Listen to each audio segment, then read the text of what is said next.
Part 431. Capes and Conundrums. He feels himself being shaken, being moved and shifted, and he opens his eyes and stretches. It's Agatha shaking him now, and he doesn't know where Winifred is. He feels considerably better, but not perfect. Still a little tired, but it's going to be very hard to go back to sleep. "It's happening," she says, and he nods. What is happening exactly? A resurrection? It's so strange. He mutters as he rubs at his eyes and sits up fully. "Do you remember anything about a Gravia dying in the null detonation?" "Yes. It was terrible, and it was caused by a sonar who had a piece of blood metal lodged into them. The Gravia was just the start of the butcher's bill. There were multiple deaths from either accidents as a result of the null shutting off machinery or chronic health conditions," Harold answers. "The Gravia has a surviving wife. She's trying to bring back her lost partner and has pleaded with the primals. Or more accurately, she wanted Claudia's help in sequencing a copy of her late wife's code into herself so she could still have her child. But Banshee started talking, and now there's a big movement to resurrect the dead." "Oh, And they need me to help her out or stabilize things, I assume." "You assume correctly. They needed to find the Gravia first, though, and that's how we've stopped people from bothering you from getting a good 10 hours of sleep," Agatha says. "And how are they going to deal with the Hargath? The blasted fish are still here in higher than average numbers. They're stilled, riled up, and always hungry," Harold asks. "I think you're part of that. Or maybe the other primals." "Other primals? Claudia's the only one on planet. Not unless one of them has done some kind of bullshit multi-light-year teleport. Emmanuel has said something about time and space being two sides of a coin and how all this is going to be balanced on the edge of it," Agatha says, and Harold pauses in his stretches. Considers, and then his eyebrows climb up as he realizes just what that implies. "Oh, okay then. We're doing Astral Forest Awakening level nonsense again. Got it," Harold remarks as he returns to his stretches and then shakes out his limbs before running Axiom over himself and making sure he's got a little extra perk in his system to go from 70% awake to 100%. "All right, so if they're going to resurrect someone, then they have to find a soul. We have no proof a body is a beacon, unless Emmanuel is somehow proof with that self-resurrection nonsense. Anyways, the soul needs to be found, persuaded or pulled out of its afterlife, brought out to the physical world again, and this all has to be done while avoided infinite snapping jaws of endless numbers of endlessly hungry monsters, hell-bent on eating everyone involved's soul," Harold remarks as he quickly slips his pants on, then pauses on the socks. "Agatha, do you think they'll ever have me doing something challenging again?" "Really?" she asks with her hands on her hips and a smile on her face. "What?" "Having a clear mission plan makes any task good and easy," Harold says cheekily as he slips on his socks. "I know what to do and what's expected of me. That's easy. I think we're skipping over so many details that things go from incredulous and into comedy," she says. "True," Harold says as he puts on his boots and laces them up. He moves over to his jacket and slips it on. "All right then, where's the mission?" Scene change. The holy pedestal of resurrection, Scathach. Claudia blinks at the sight of what was made. It was made of obsidian, and that was the only non-absurd part of it, because obsidian is a ridiculously common building material here. In what appears to be a combination of holy rapture and sheer boredom, multiple serpents, moths, and lobsters have been carved as designed into the massive pyramid-shaped platform it rests upon, each level having multiple scanning and recording devices to make sure that things are understood to the best of everyone's ability. That's understandable as well, even laudable. Behold, the time has come for miracle and might to be displayed. The soul of the lost and departed has been found, and now upon this holy ground, the newly risen goddess shall demonstrate her infinite mercy and benevolence. The Great Plains Nagasha had jumped in with her whole tail when she had witnessed the recording of Claudia's ascension, and she was a lot. Okay, I think some calm would be more useful. This is going to be difficult at the best of times, Claudia says in a calming tone. Things getting a bit much for you? Harold asks, and she turns to see him arriving with his wives in tow. For what it's worth, I am sorry for the attention you're getting. You wanted a quiet life, and now it's anything but. You did it so I could save my daughter and in turn help me save my other daughter. Not to mention, not doing it would have been some kind of paradox. My little insight was only in a position to be there and therefore guide things to that state because of what you did, but I think it's called a bootstrap paradox. The events that occurred could only happen because of something the events cause. Why is it called that?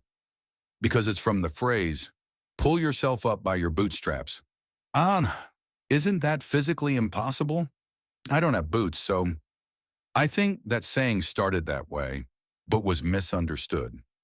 Basically, it was a sarcastic remark about a person telling you to do better, telling you to basically pull yourself up by your bootstraps, which means they want you to do something without having what you need to do it, but they still expect it, which is completely unreasonable.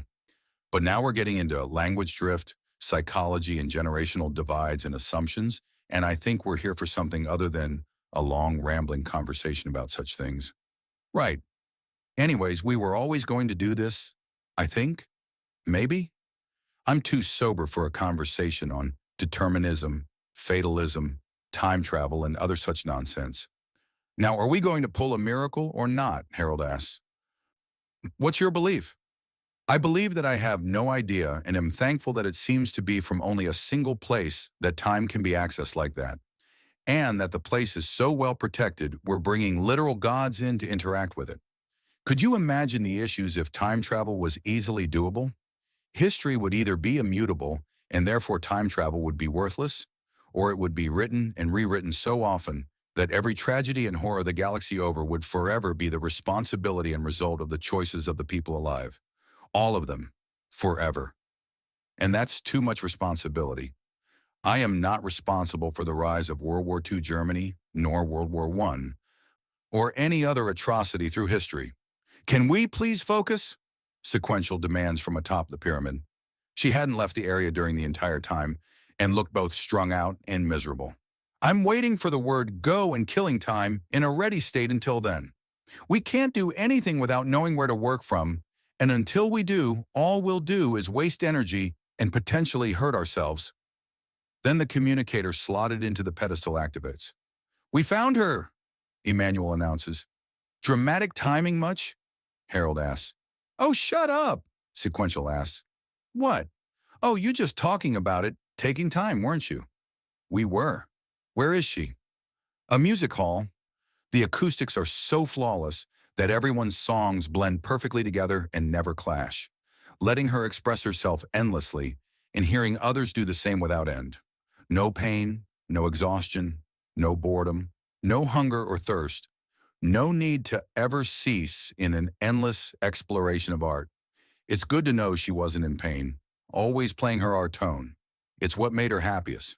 There's a complication, Emmanuel states, and that is the second. To a baby, mother is heaven, and so the child is with her, Emmanuel says, and Sequential looks stunned. We have a plan. A plan? With the baby, things get a lot more difficult, but we still need to move fast and smooth. So we're trimming down the team, and everyone trimmed away is working as distraction. Myself, grandmother, and Archeon will be helping from our side. From yours, it will be Claudia, Harold, and Banshee. All other primals will be luring away the Hargath to the best of their abilities. But the little bastards are nearly infinite, or actually infinite. Either way, too many.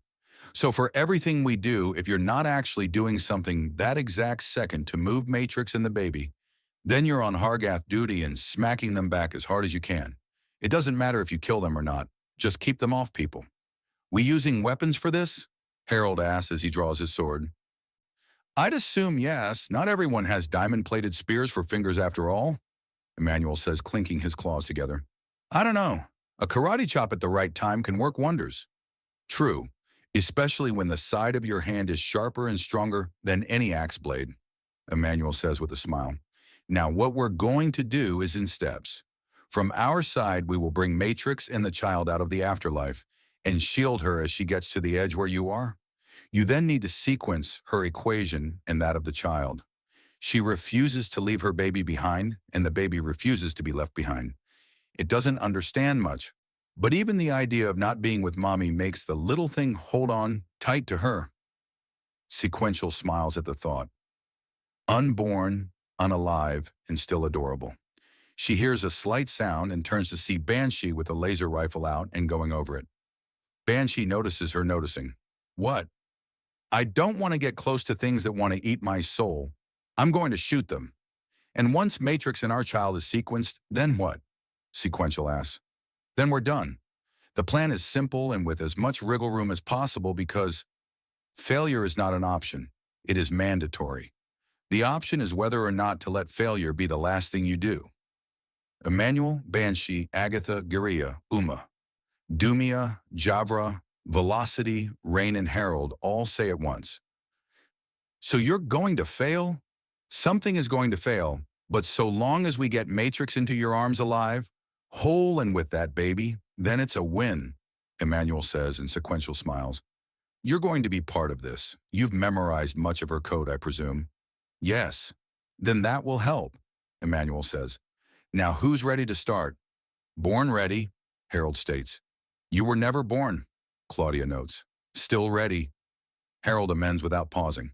All right, we're going to home in on you, Banshee and Claudia, from our side.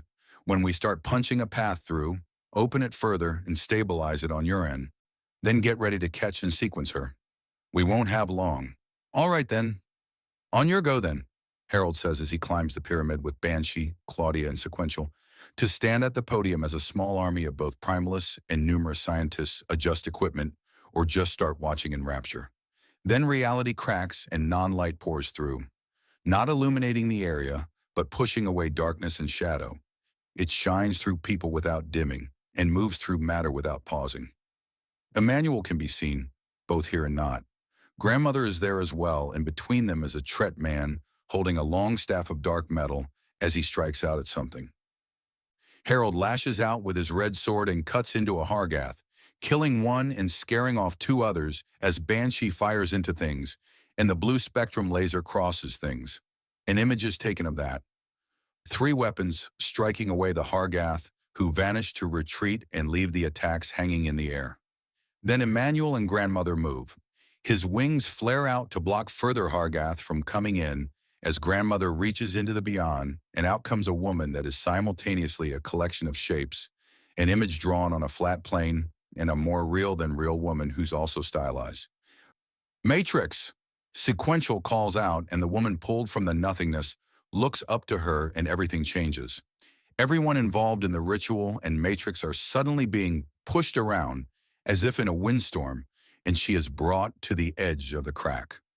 Claudia reaches out with her hands and both sets of pincers and starts pulling her through, with Sequential also grabbing on and helping stabilize her. It's happening! Emmanuel calls out far, far louder than he has to. It's still working! Grandmother is also shouting. But what is that thing? Harold demands so loudly he could likely be heard in the city. He and Banshee are now focused on bracing open the crack in reality as Matrix and the baby are brought through. Who cares? It's not attacking, and the Hargath have scattered, Banshee calls back, and then Matrix is pulled through and into Sequential's arms. Banshee and Harold let go. Reality slams back into place, and the look of something blasting against them vanishes. Banshee starts rubbing at her ears as Harold shakes his head in discomfort. The song, it was that song, Matrix gasps out. What song? What happened? Sequential asks. Are you all right? Please be all right. I'm here, love. But that song, something sang and scattered things. It sang of mercy. But what was it? Claudia asks.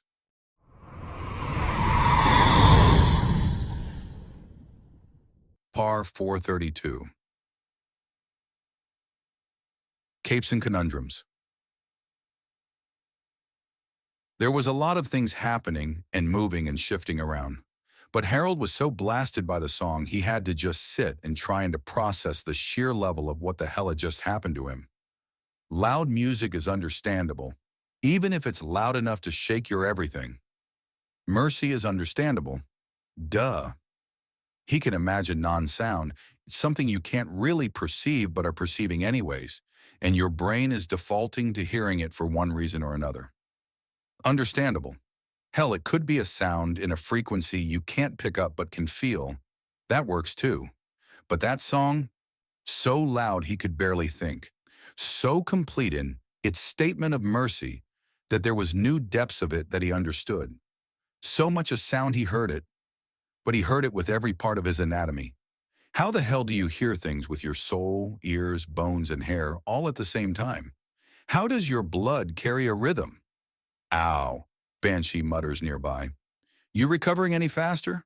Harold asks, not turning. But from where her voice came from, she's lying down entirely, where he's just sitting with his head in his hands. No, but it's a good hurt. I think. I don't know what to think, Banshee admits. Neither do I. I knew there had to be more in the other direction than afterlives, bitey fish and the primal place. But I didn't expect it to take interest like that. Stupid in retrospect. We're jumping into its house more and more often. Of course it's going to take a look. Yeah, but what was it? Dunno. What does it want? I do not know. Why mercy? Me no. You gonna say you don't know in a new way every time, aren't you? Negative information, Harold says before huffing in amusement, and Banshee snorts. Harold lets go of his head and starts looking around a bit more. Banshee rises up behind him and does the same. Was all this tech fried? Banshee asks as she scans the area from a standing position. Harold is just glancing around. There are telltale plums of smoke from a lot of equipment, but not all of them. It looks like the more advanced gear was all overloaded, Harold says. I took a few to memorize the general layout of the things they were setting up. Only the backup gear avoided being fried. Really? Yeah, the thing that has me confused is that the gear that exclusively observed the observing gear is also cooked. So whatever the hell just happened, it was too much for everything. But there are intact and unharmed synths here, Banshee states. Confusing, isn't it? Harold asks. They're talking about an infinite zero, Banshee notes. So they're overwhelmed too. But having minds means they can resist whatever the effect was, Harold says before rolling his neck. There's no popping, but he can almost hear it grind. I just woke up after sleeping nearly half a day, and that little show's nearly knocked me back to bed. No staying power, Banshee teases and he snorts. Oh, are you trying to find your way into our little family? Giria asks as she and the others finally get through the partly quiet riot happening around the base of the pyramid. Java would have gotten there sooner, but was egging on an argument between some synths and a technician about the state of the equipment. Nah, you're all crazy, but that doesn't mean there's no fun in shooting an occasional warning shot, Banshee says before shaking herself fully out of her funk and planting her hands on her hips. Now, if you'll excuse me, I can hear some Nagasha and Urthani arguing about how to immortalize what they just saw, and I need to make sure they capture my best side in it all. Just be sure to have your communicator on. We don't know when Captain Rangji and Observer Wu are going to throw up their hands and decide to run away from all the crazy I just caused. Don't get left behind, Harold warns her. Understood, she says before bouncing down the levels of the pyramid as if skipping along a street. So happy ending it looks like, Giria says looking over Harold to where Sequential and Matrix were together. Matrix was now fussing over Sequential and about how badly she's taken care of herself, promising to make sure she's good and spoiled until all those stress equations are calculated out of her being. Worthy fight, I'd say. A fight? Oh, against death itself. Still, it's a hell of an opponent. You needed to fight alongside primals to win. I did, Harold replies. Still won. Something to work on, I guess, Giria says. Did you take some time to speak to your ancestress? A bit. She's a busy woman on her quiet days. When interesting things are happening, she's endlessly in motion. It's something about you that reminds me of her. But thankfully, you can take breaks now and then. I need to take breaks now and then. Your ancestress knows how to pace herself, Giria states. You less so. To be fair, the last couple of days have been exceptional, and I'm usually really good for getting at least 8 hours in daily. Harold replies before smacking the sides of his face and focusing. He rises up smoothly. So, what did the mighty Thessalia think of our latest stunt? She's teasingly noted that if you keep this up, we might end up as sisters, Girya states, and Harold's eyes go wide. I'm entirely sure she was joking. She was barely able to say it without laughing. Thank whatever sang that song, because good grief, would that be drama central? Harold remarks, and Girya huffs in amusement. What did it sound like? She asks. You really couldn't hear it? It was blasting into me so hard that if it was much stronger, it would have peeled the skin from my bones. No one could hear it. All we could tell was that something suddenly started blasting into everyone and you all started shouting, Girya says, and Harold considers. That's odd. Was it that we were inside the other direction? Touching it? Touched by it? Harold considers as he looks over. Sequential needed to be told about it too, but Matrix heard it. Thessalia didn't hear it either, despite her working as distraction. So me, Banshee, Emmanuel, Grandmother, and Claudia at least heard it. Did Archeon look like he was being blasted back? He did. So he probably heard it too, which means, Claudia, Grandmother, and Emmanuel are all first-generation primals. They went into the other direction and came out stronger. Archeon full-on died and returned. Banshee was on the cusp of death, and I've physically stepped into the other direction before leaving. So the other direction is the commonality, but it seems like there's a pretty wide range for how it can affect you. I never died. Archeon did, and Banshee was halfway there for a long time. Put all together, and there's clearly some kind of attunement to the other direction, which dying, being near death, or literally stepping into it, is needed to accomplish. Is there a reason you're repeating yourself? My head is still ringing, despite my best efforts, Harold admits. Well, ringing or not, what you did was a wonderful thing for them, Winifred says as she arrives. Things just changed, and now they're changing again.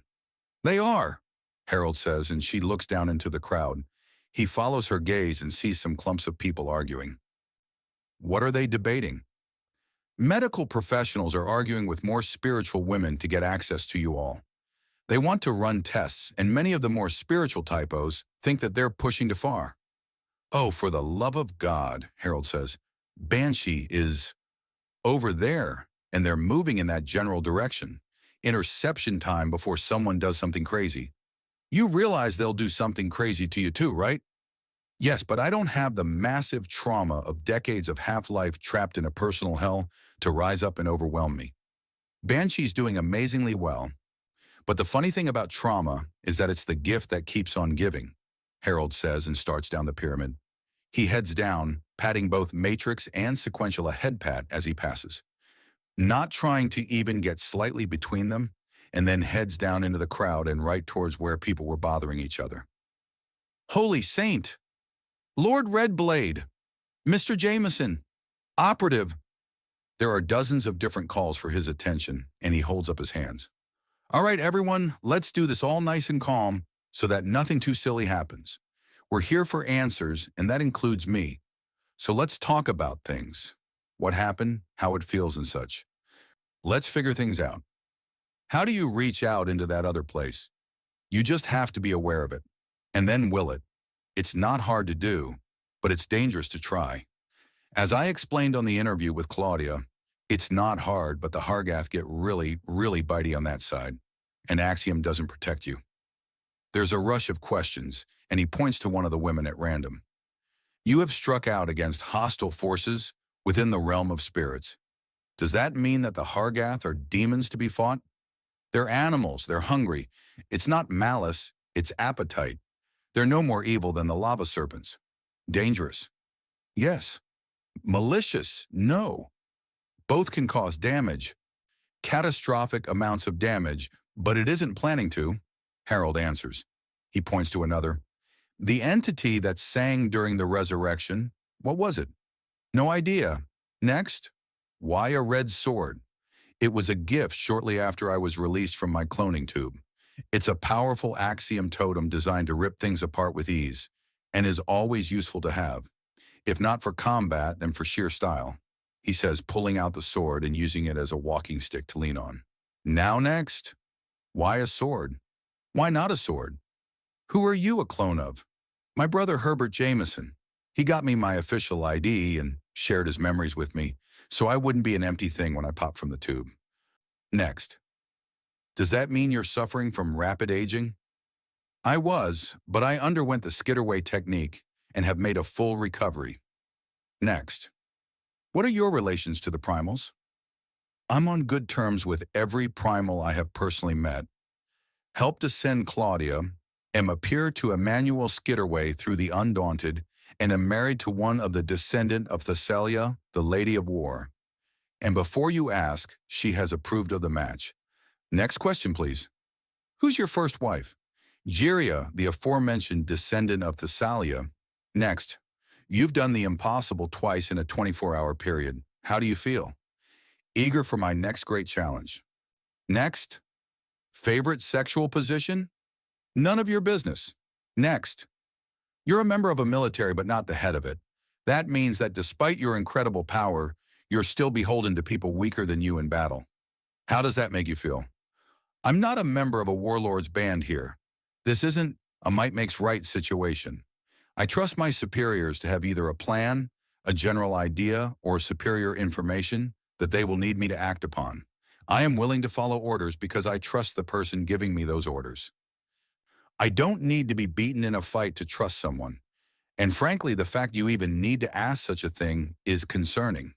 Will you be staying with Miss Greatpincer? She has her own destination and I have mine. I don't intend to fall out of communication with her, but at the moment we're on good terms but without too much common ground. She's a florist, I'm a soldier. She's a dedicated mother, and I'm a soon-to-be father. She's adopted a Vishanian, and I'm married to a Vishanian. There is some commonality, but we're not lovers or wooing. But you find her beautiful, right? I have a human's perspective. I have yet to meet a woman that isn't. Do you have a mother figure? I have several volunteers for that role, but I prefer to think of myself as a man grown and therefore not in desperate need of one. Are you in season? I'm human, yes, he answers. Which of your wives are pregnant? All of them. I am human. Do you have any sons on the way? I do not know. I want to be surprised. Will any of your children be primals? I do not know. I want to be surprised.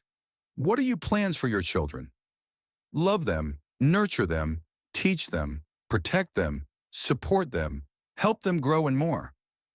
Can we get back on topic of the sheer dimensional nonsense I just helped pull off and away from my love life?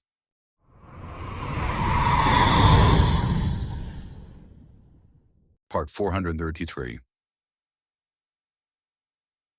Capes and Conundrums. Things are growing more complicated, Santiago notes as he observes the crowd already erecting the massive stained glass window. It shows Harold, Banshee, and Archeon striking at something in the center, their red, blue, and black weapons dividing the image of Emmanuel to the upper left with his wings and antenna out in swirling patterns. The image of grandmother with almost tribal-like markings, composing it with her arms out in a protective pattern and the reddish-brown Claudia in the bottom, reaching towards her fellow primals in angular motions. And that's not going to help. No, but it's going to be fun to plaster Harold and Emmanuel with it, Scout notes. I think Emmanuel's resigned to it now, living up to it rather than avoiding it. And that's worked out beautifully. The man can't step away from the accusations of godhood. Scout's tone is amused. Anyways, we'll call this in that they've got two of ours on a billboard and move on to the rest of the patrol. Yeah, sounds good. Santiago agrees. He quickly reports things and starts moving. They pass by an outright ignored display of a public activity, a hunt for Zas, where all the victims were mannequins with false puddles of resin for the blood.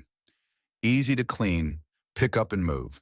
They were pretty easy, especially if you were sensitive to electromagnetic signals, as every little patch of blood had a small tracking beacon hidden in it. Drin, Urthani, and other such races just walk through these tests. Think the inevitable is going to leave soon? It's going to have to. If they don't do it anytime soon, then the nonsense is going to overwhelm them, and they'll become a permanent structure in orbit. Imagine the reaction of your homeworld to that. Woof.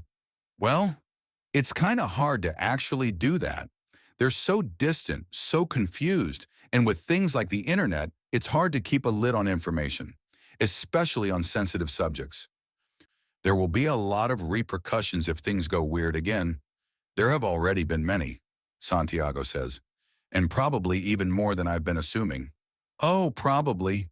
Things are usually a lot more complicated and simple at the same time, Scout says. Isn't that the truth? Santiago notes.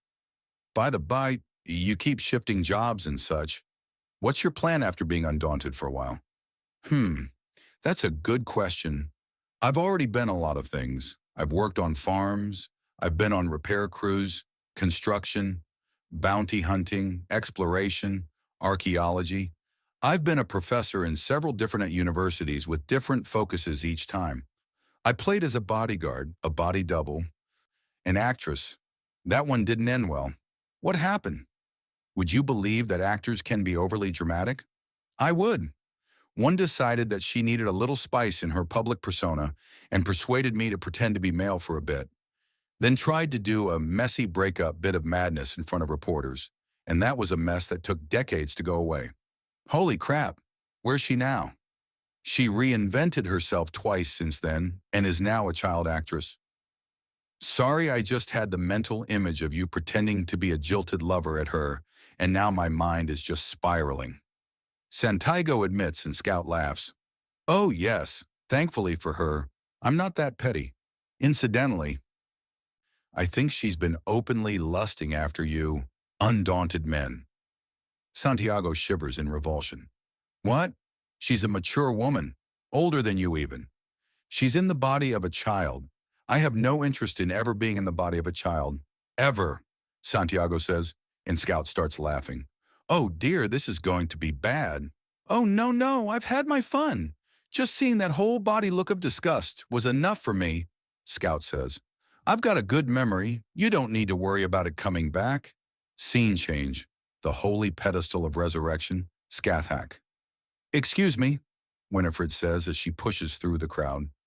Few, if any, women are willing to give way, but they can't stop her from making them move whether they like it or not. Please move or be moved. She has to gently push aside some groups, and they do resist as best as they're able, but it's nowhere near enough as their torsos are barely as hefty as her arms. What is your relation to the Red Blade Saint? Your pardon, please, she says, just ignoring the questions and moving past. I think I'm going to be stuck here for a while, Winifred. They have questions, and it's best they get them from me and not hound Banshee until she snaps and kills someone. Thank you, Banshee calls out from beyond the crowd. Why would she snap and be violent? Someone calls. She's been through a great deal in her life, and being reminded of it is the kind of thing that would make anyone violent, Harold states.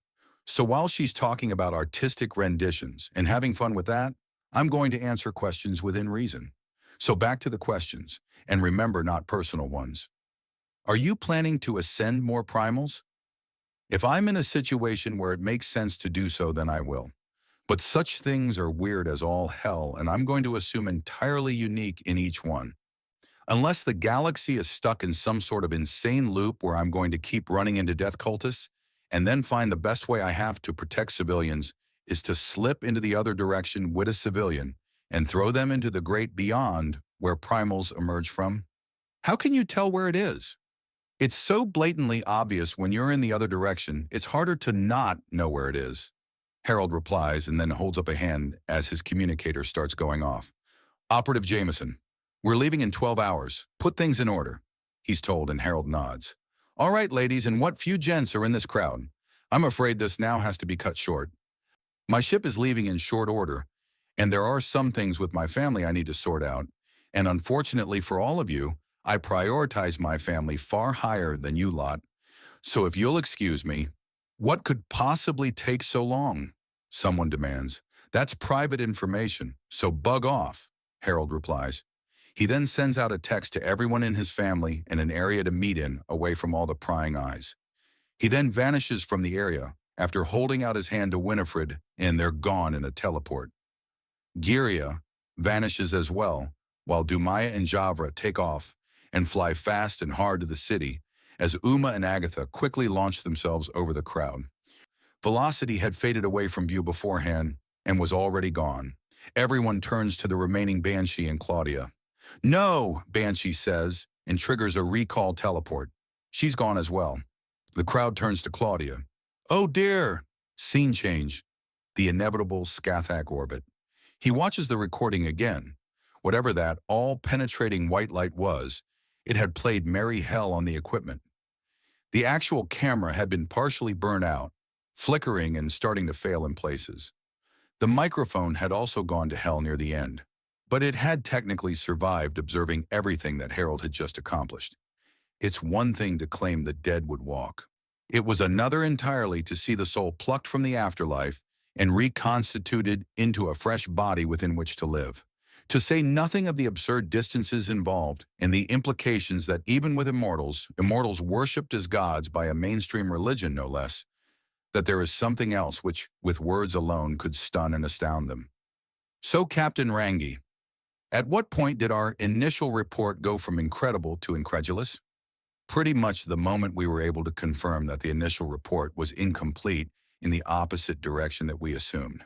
Captain Rangi states, Things appear to be escalating. They do. I almost dread to think of what will happen on the world of Zalwar.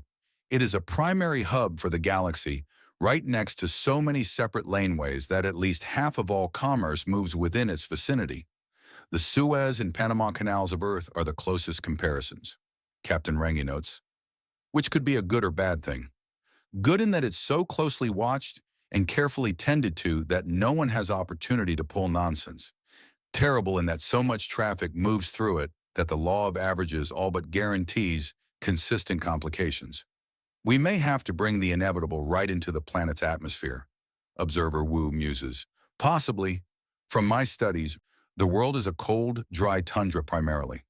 Only a few small patches of warmth across the entirety of it. Its native fauna are either small things or immensely hostile ice worms, and the vegetation is scarce on 95% of its surface. The remaining 5% are lush nature preserves that are not touched due to the sheer amount of work they do to keep the atmosphere breathable.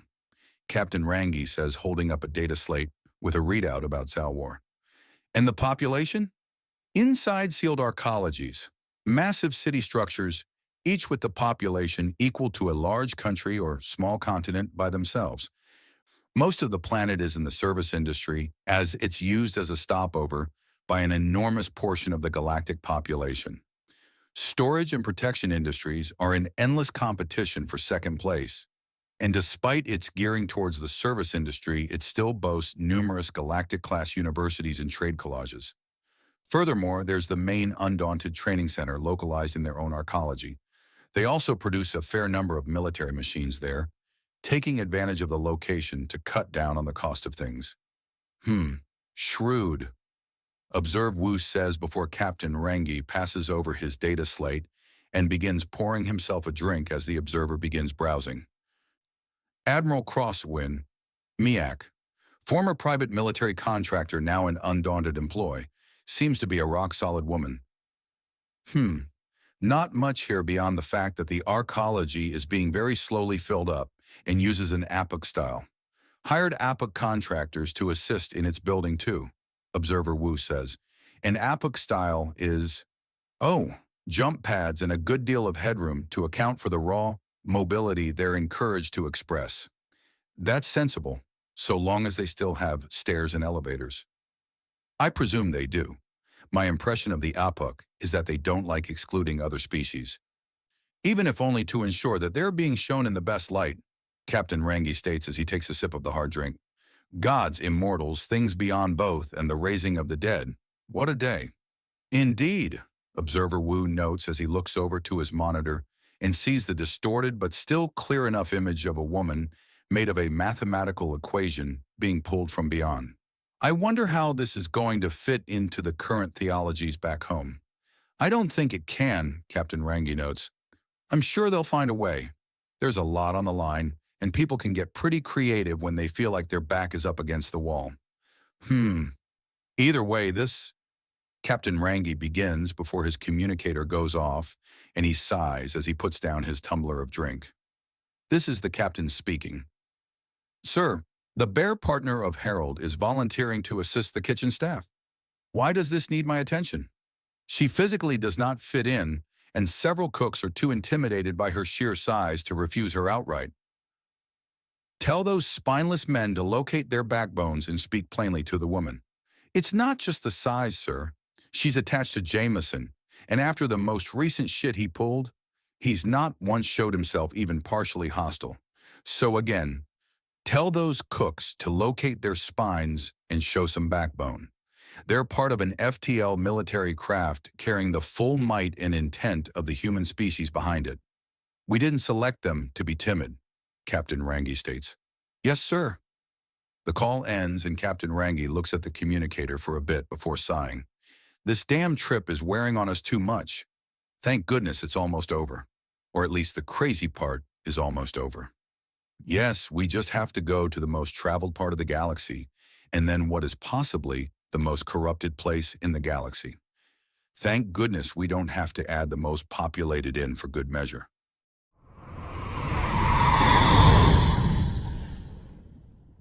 Part 434. It's inevitables.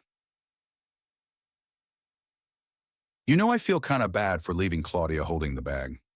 Kinda, Banshee notes as she watches the tiny red ball that Scathach had been reduced to shrink into a pinprick before vanishing entirely in the wall-mounted screen. The camera was on the hull just beyond the screen, so it was basically a window but without the structural issues. She's a primal now, like the Serpent Empress. If something's happening to her, it's because she's letting it happen, Javra notes. Yeah, the whole breakaway empire and slaver empire were kinda her fault. She could have crushed them both if she just had the will, Dumia says. I wouldn't go that far. The Shadow was a fucking horror and Big Purple was never a warrior. I mean, from what I know of, she barely even bothered to ever hunt because she doesn't even like killing animals. Javra considers. Well, maybe if she did, I'd have had an easier time of it. Banshee notes with a touch of bitterness. Maybe, but then maybe the big moth might never have been sent to Lacran, and you'd probably be dead of old age by now. True, Banshee remarks. Without the Shadow, I would have probably been a great-grandmother by the time the fluffy guy reached our world, and a wrinkled thing barely able to see straight, if not already dead. You're not feeling sympathy for your tormentor, are you? Dumaya asks. Hell no, I'd gladly shank the body-jacking bitch any and every chance I get. I don't know. Some part of me is just... It's that thing, isn't it? That singer in the spirit realm, Javra asks. Yeah, it feels better. Not gone. Just, better, Banshee says. And I don't know what to feel about that. I go through hell and then later something comes along and just... She makes a sweeping gesture with her hand as if brushing something aside. Just takes care of it? Like that? Like it was just me being dirty and not hurt? That's not right, but it doesn't feel wrong. It feels better. But it shouldn't be better. Not like this. Not because something shouted at me. It's wrong. Pain. I mean, I don't know. So the song wiped away your pain like it was mud that was splattered on you, and you don't know what to think? Dumia asks. Basically. So what's the part that's bothering you? The fact that something had such an easy time doing something so complicated, or that it did something to you, even if it was a good thing, without your permission. Bit of both, more. Just think about it. There's something out there. Something so powerful that it just singing is enough to dull decades of pain and misery and suffering. Less than a minute. Even saying a minute is a gross exaggeration. Less than 10 seconds of hearing its song and I feel better, Banshee says before suddenly tensing up and making a grasping motion. Where the hell was this thing when I needed it? If it's so damn merciful and so damn powerful, then why is there still the raging shit I've seen? What happened to me? What happened to everyone else? The Shadow rampaged over. The other shit we've seen. The Vishanians' abuse in both directions. The goddamn everything.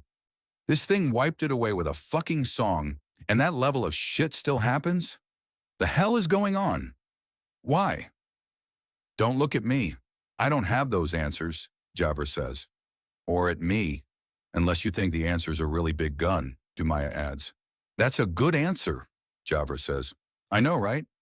Yeah, well, this isn't a problem I think can be shot into submission, Banshee notes. Believe me, I've tried. I sank a few islands trying to scream it away in the past. Those are always the sticky ones, Dumaya says. So why did you want to talk to us about it the most? You two are from Lakran too. You get it more than the others on this ship. Not to mention you were there. You saw it happening. When they made you St. Blue Laser? Yes, we saw. Javra teases and Banshee groans as she runs a hand down her face. They're really doing that? St. Blackstaff, St. Redblade, and St. Blue Laser. You're canonized, girl, Javra says gleefully. She holds up her communicator. I've been keeping track. This is the funniest shit ever to see them writing scripture about people I know in real time. What's it saying about me? Sworn sister to Blackstaff and Redblade, living martyr held in the realms between life and death by a fiend beyond all mortal reckoning, saved from damnation by the holy moth and sent forth to aid in the coming of the sacred shellfish. Stoic in her musings and named for a great human spirit of despair she has. Javra reads out in as dramatic a tone as she can manage. Stop, stop, please. Oh, that's bad, Banshee exclaims as she struggles not to laugh. Is it really that dramatic? The communicator is tossed up and Banshee catches up before softly chuckling. Oh, these are some pretentious buggers, aren't they? Dumia glances over her shoulder and snorts. That's a lot of supposition into why you used a blue-hued laser. Think they'll figure out it's because you just like the color? Dumia asks. Probably. Then they'll add chapters about how it represents the sea and sky, and is part of my yearning for freedom or some Altera shit like that? Banshee notes. Think they'll have some silly title for me when they learn I built your laser? Maybe. I'm not part of their faith, and far from the crazy part of it, so I have no idea how they think. Banshee replies. Think you're part of their faith now, whether you want to be or not. Dumaya notes. Oh, shut up. Scene change. The inevitable. Mess Hall A, exiting the Scathach system. Did I do anything wrong? Winifred asks. I think they're just a little overwhelmed. People talk in the mess hall more than anywhere else. So if rumors are going to start somewhere or get out of hand, it's going to be here, and the cooks are going to be the first people to hear it, followed shortly by the janitors, Harold replies. He had assisted in teaching Winifred an axiom technique to shrink herself down, and now she was at the level where the cooks were a head taller than her. But she was still a lot of woman, and the reduction in size did nothing to reduce her strength. So, what are you preparing? Oh, this is a dip to go with flatbread, seeing if I can get the recipe down and introduce it as an appetizer. Sounds wonderful. Now, are you sure you're all right? Harold asks, and she looks at him startled. You've just had your entire life uprooted. From my understanding, Osadub don't move as fast as the rest of the galaxy for things like this, and she dispels the shrinking effect, towers over him, and puts a massive finger to his lips. I'm a big girl and I can make my own choices, she says. You may move fast and have a big wake behind you, but I had to choose to pull up my feet and swim with the current. I could have at any time stood up and walked against the water. You're like one of the homeworld's many rivers. Things get swept up in you, but like any other woman or beast or even plant, I had the option of not getting swept away. Yes, I'm floating downriver fast, entirely of my own choice. Even now, I can just stand up and walk away. I know that, and you need to better acknowledge it, even if it is fairly cute that you're so concerned about the damage you can cause. Oh, well, I have a front row seat to just how much can be broken when I get going, and when things get quiet. This lump of gray matter starts reminding me that there could easily have been innocent people there, and yeah, it's not so bad. Me and Claudia destroyed 7 automated ships controlled by a death cultist AI. There could easily have been hostages or prisoners in there. We didn't, or rather, I didn't know. I don't know how good her senses are. I still cut a spaceship in half without knowing if there was some poor soul in the path of the destruction. I didn't, but that feels more like luck now that I think about it. No one would blame you for accidentally killing someone on an enemy spaceship, Winifred says. It would still mean I've killed someone. Someone's mother or sister or aunt, at least someone's daughter if nothing else. You have a problem with killing? The innocent. If someone's trying to kill me or someone else, then they're asking for it.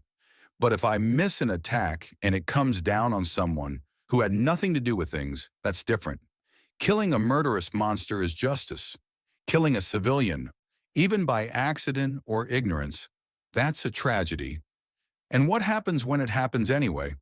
One of the cooks asked, having returned to listen in. He's a big guy. Scarring across the arms and face suggests he got close to something going off, or had been addicted to knife fights at some point. Deal with it. But it's important to avoid that mess as best I am able, Harold replies. So why's a big tough guy like you afraid of Winifred here? She's sweeter than honey and twice as gentle. I may be partially responsible, he admits before patting himself on the scarred cheeks. Bear attack as a child. Family was in the Arctic for a vacation. I, being a little idiot, snuck off to see if I could find a bear. I did. Polar bears don't hesitate to hunt humans, especially small ones. Thankfully, the ranger was fast on a snowmobile and a crack shot with a 12 gauge. So those scars came from claws not unlike the ones coming from your paws, ma'am. Thankfully, it just had time to smack me around and tear me up a little before it started. Polar bears go for the guts the moment they can. I was still thrashing hard when it was shot and killed. So you've been telling stories about how scary bears are, and now that there's an OOCS dub, there's also the fact she's tied to you, the cook says. What did I do? Harold demands. What haven't you done? Hurt anyone on this ship or give you even a hint of a reason to distrust me? Harold states. You're undaunted. You've betrayed. No, that's not fair, but I don't know what to think about you. Few people do. Dude, I've been with you guys for months. Yes, and in that time you have done the impossible so regularly we can set the schedule by it and are busy on a scale that makes people wonder if you even sleep. We know you bugged the whole ship several times. We know your reaction to hearing about a literal goddess of war is to ask for a fight. We know that you've genetically modified potentially everyone related to you, even back on Earth maybe. You catch lightsabers in your teeth and casually carry artillery pieces in your back pocket. You're a scary man. I suppose. Suppose. You train and practice like you're going to deal with all of us, all at the same time, if we do something you don't like. That's entirely unfair. I have not once harmed this ship or its crew in any capacity. That almost makes it worse. It's like working on a nuclear reactor, I think. You might know what makes it tick. You might understand all the rules and safeties and understand where all the tolerances are. But that doesn't mean you're not stupid dangerous. You are dangerous, Harold. And the scariest thing about you is that you're still small time. You're not even weird in this galaxy. There are entire ways of life that you're basically borrowing the notes from. You're not weird, but you're dangerous. You're scary. If you lose your temper, then this room is shrapnel and the ship is in pieces. That's terrifying. The cook rants and Harold just takes it. And what do you want me to do about it? Harold asks. And why are you taking it out on her? We're not taking it out on anyone, and there isn't anything you can do about it. The situation sucks, but it's not something we can just... He snaps his fingers. Stop. It's instinctive. I've been telling the others about the bear attack because I am reminded of it. It took a wild animal trying to eat me as a child to scare me as much as you. Sitting down, non-hostile, completely friendly, scare me. I'm sorry, Harold says. There's nothing to be sorry for, and that's the problem. You're powerful, and we can't look away from that anymore. We're cautious around you by instinct, but you're so powerful that the caution can only be described as looming horror. What else do you call a man who sword fights starships and wins? How do you react to a man that reaches into a realm where death itself dies and returns unharmed and with more people than he left with? What did you do in that white light when the equipment failed? Did you shank the Reaper? No, I just held the door open and took a swing at some fish. And you're right, I am scary powerful. But there are more powerful things all over the place, and you need to get over that. Or you're not going to function. At any moment, there is a non-zero chance we crash into a previously undetected black hole, or Earth does. You could go back through cruel space and find only the shattered remains of the Sol system. This ship is so fast you'll get there before you even realize it's happened. Does that mean there's no point going to Earth? No. Does that mean you worry yourself in circles about Earth being gone because you're not there? No. Then why is dealing with me any different? Because you're not some unknown. You're a man. And while darkness swallowing the world is something I can imagine, I don't need to imagine to know what a man deciding he wants to be a monster looks like. And you can be one too. You handle sharp knives every single day. Why do you not throw them into the crowd or into coworkers that annoy you? That is an unfair example on sheer scale. I have knives, you have nuclear hand grenades. The scale may be different, but the concept is the same. What does it even matter? We have 2 more stops, then we're going home. True, but that doesn't mean it has to be unpleasant, Harold says. Oh? Planning to have another party? You going to crash Zalwar into a moon for funsies? Take a celestial body on a joyride? Maybe pick up and walk off with a city-state? You think I look for this craziness? You have to be. You get into far too much for it to be anything but deliberate. All the crazy has either been in a location we were already at or forced itself upon us. All of it. And look at what's happened. You gave a celestial body intelligence. That was a group effort with a literal army helping me, Harold replies. You cut a ship bigger than this one in half, due to both a magic sword and a literal goddess helping me. You made her into a goddess. No, I threw a woman into a place where she could become a goddess. She did the rest herself. This fact we are having this debate is absurd and terrifying. How is this terrifying? Have I threatened you somehow? You're fucking scary, the cook says clearly. You are being unfair, Harold replies. This is good, another cook says as they try Winifred's dip. Classic broccoli cheese dip? She put in bacon bits. Smart. They make everything better. The cook and Harold look away from the brief distraction. I know it's unfair, but it just is. I'm scared of you. It's spread to the others, and that's not right. I'm sorry, but I know what it's like to be completely and utterly overpowered. I can't forget it. And when I remember you, let alone see you, I feel these bleeding again. The cook says, gesturing to his scars. Harold flicks him in the forehead. Stop being so fucking dramatic and talk to the fucking psychiatrist. You clearly need help, and I can't give that help to you. As the security consultant attached to this ship, I am directly ordering you to get yourself some counseling so you can get over this. I'd say you're already mostly there because you can see it's unfair, but you clearly need some help for those last few steps. The cook leans back and then sighs. Yes, sir. Good.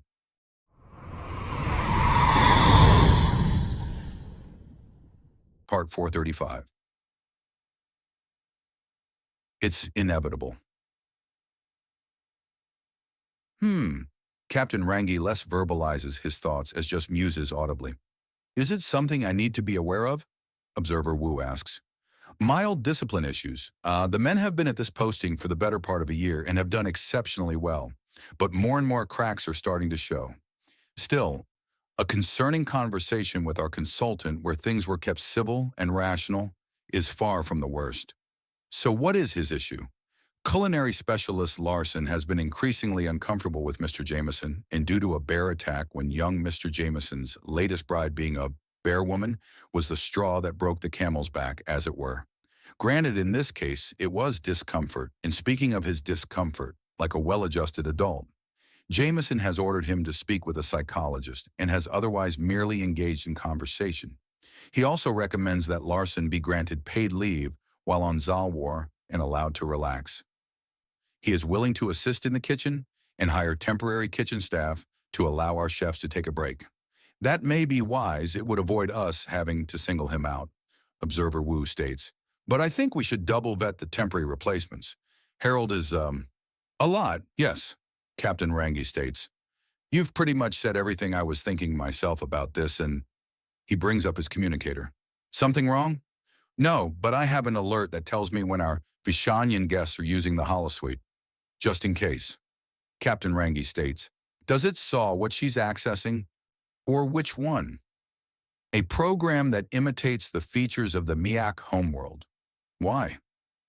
Well, it seems to be a vacation program, so I'm assuming it's to relax in an environment that evolution says they're built to survive in. Or rather, what the main component of their spliced DNA says will be comfortable and familiar. Hmm. Honestly, a few women using it to stretch out and relax is about as mundane as the use of a hollowed suite can get. I don't see any issue with it. Can you? Only if I put on my paranoid cap. But even then, it's unlikely. Hmm. Scene change. The inevitable holosuite beta. Primary laneway entrance in 12 hours. Rain was just laying on the comfortable couch. It had been modified a few times in the program, and she still had her legs over the armrest on one end and her head propped up on the opposite side, just looking up at the simulated wind patterns and cloud details of a world she might one day go to. Alfal swans were gently gliding in a spiral formation. Apparently, the birds with massively oversized wings did that as they half-slept on the wing, landing only to nest and rear chicks, a species of great white bird that spent its entire life on the wing.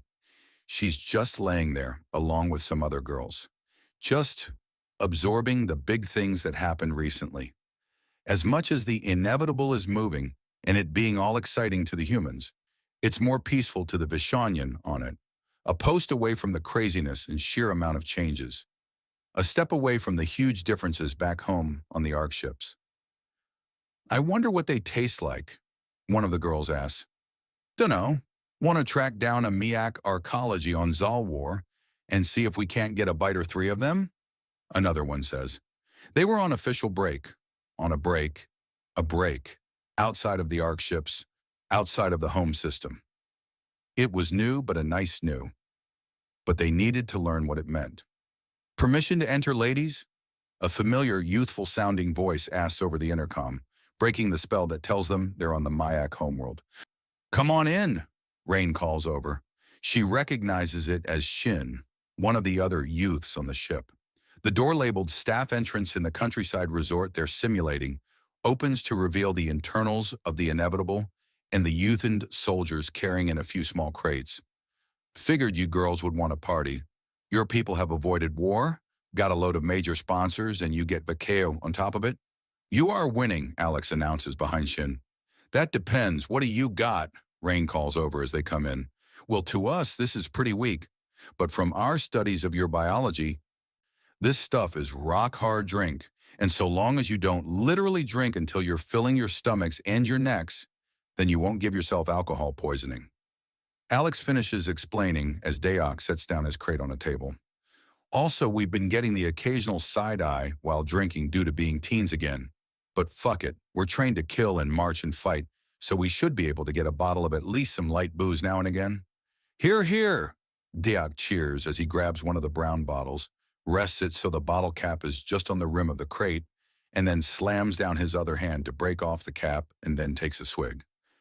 You know, drinking it yourself isn't exactly the rousing display you probably mean it to be. I know what you think is good tasting, and I know for a fact that I could use that stuff in interrogation. Yeah, duh. Salting a wound is classic, Alex remarks dismissively. But hey, if you don't want any, then more for me. No one said that. I just need... Here we go, one of the girls says, rising up.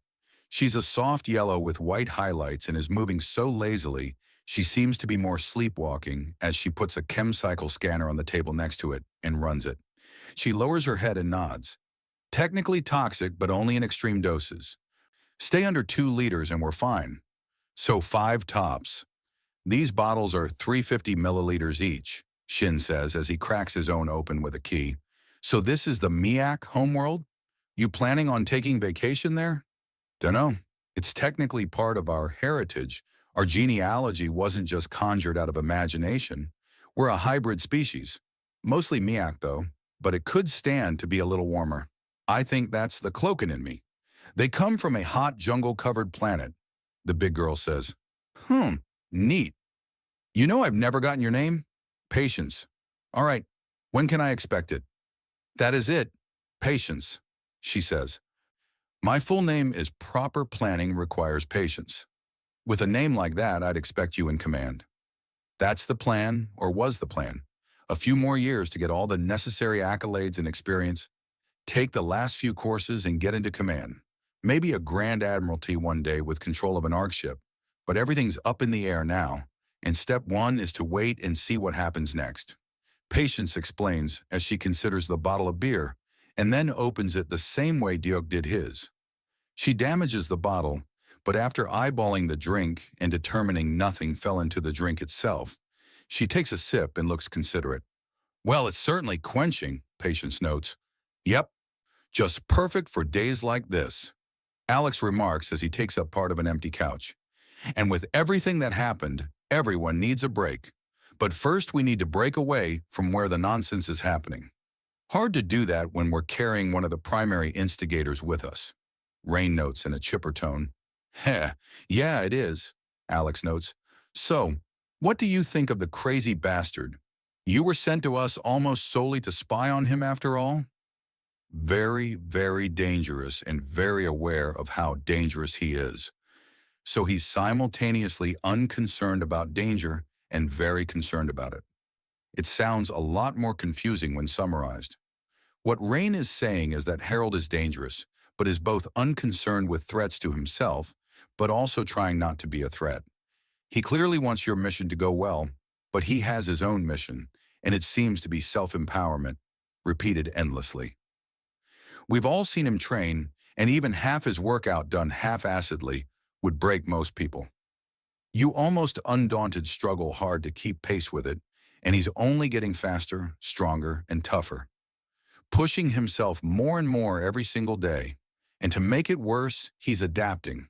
The moment he runs into something he can barely do, he then incorporates it into his training until it's effortless.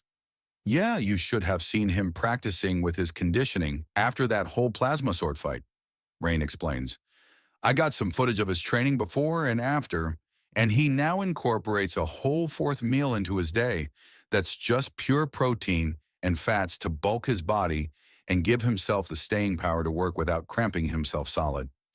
If he could eat bricks of solid vitamins, he would. He takes in so many calories, he basically could have made another 2 hymns between now and then. Easy. Well, compared to us, you people eat almost nothing to begin with. You girls wouldn't get past the appetizer course in a proper restaurant. Deok says as he reaches into his shirt and pulls out a small bag with long sticks of dried meat. Yo! Alex calls over and one is thrown directly at him. Alex shifts and catches it in his mouth. Woo! All right, can I have the other? I'll owe you. Shin calls out and then snatches a flung stick of jerky out of the air. Thanks, man. So how's your homeworld going to react to you three? The other injured just lost a year or two, something that can be explained by a really relaxing trip and maybe some good medicine. But you three are almost children again, Patience asks. Not sure. It's happened before with soldiers off the lance, but that was an outright punishment for botching things up so badly that it beggared belief. Us three? We got hit by enemy fire. Hell, I got exposed to hard vacuum and took so much shrapnel, my legs and hands were ground hamburger. I'll gladly take another 6 or 8 years as a kid to walk away from that, but it's more proof at just how crazy things are. And I'm not sure how well some people will take that. A lot of people have bet just about everything on the initial reports being bullshit, and I don't think they're going to be graceful losers. No shit, Sherlock, Doc remarks as he helps another Vishanyan crack open a beer for herself. Still, these girls just got through their big political what the hell, so that's reason enough to party. You're dedicated to partying like you're going to die, Shin notes. Almost did. All 3 of us almost did. I thought the training was tough, but just focusing on staying awake and alive after that blast blew it out of the water. So if you'll excuse me, beer. This isn't a contest at whose near death was the worst, Shin chides them. That's because you'd lose. Extreme vacuum sickness? Boring? My blood boiled and my eyes popped. The sweat on my skin froze into daggers, and I had to navigate an airlock without eyes or air. I did better than you, Blast Eater. Void sucker, Diok answers. Just stop. We're relaxing. Not having a pissing contest over who's got the gnarliest near-death experience. Yeah, because I'd win, Shin says. Do I have go over there? Alex asks as Rain starts to giggle at how absurd this is and yet just how casual it all is. Then she sighs. Something wrong, Blue Girl? I just wish, I don't know, I want to go to Earth. But even trying to enter that chunk of the galaxy will kill me. It's not fair, Rain says. Why do you want to go to Earth? Deok asks. Because I'm starting to really like you little bastards. Because you're becoming friends, and when your trip is over, you go to that little blue ball behind the veil of death and doom and you're never coming back out. That's not fair. You make it sound like we're gonna die, Shin says. As far as the outer galaxy is concerned, we are, Alex says. It's not called cruel space for no reason, people. It's big name, and every other name in every other language spells it loud and clear. Our chunk of the galaxy is a living tragedy. It may very well be easier to speak to the truly dead and gone than it will be to speak to men and women in cruel space. And isn't that depressing? Fuck me. Good grief. All in favor of changing the subject before our R&R becomes a pity party? Rain asks. Aye, everyone calls out.